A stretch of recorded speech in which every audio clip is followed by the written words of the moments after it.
či sa dá dobro zrátať. Že celý tento projekt je o príbehoch. O príbehoch, v ktorom deti v takých často aj výnimočných situáciách vedia zachrániť život, ale aj v každodennosti vedia pomôcť.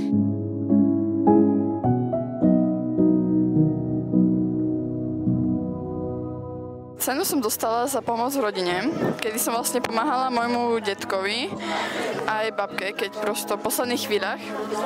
Bolo to strašne ťažké, ale som na seba pyšná, že som to takto zvládla. Som pomáhala samoživiteľka, matka a ľuďom bez domova. Veľmi som sa z toho tešila, aj keby ma nevyberú, tak viem, že v tom srdiečku viem, že som tým ľuďom pomohla, že ich to potešilo, ale bola som veľmi šťastná z toho. Sme si adoptovali chlapca z Kene, volá sa Idrandu a býva v mestečku Tvapa.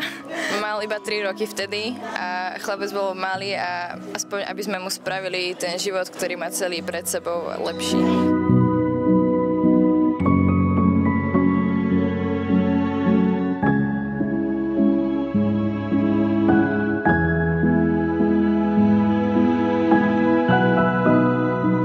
Som nesmierne hrdá, neskutočne hrdá na to, aká je Viktória úžasný človek a dúfam, že zostane taká navždy.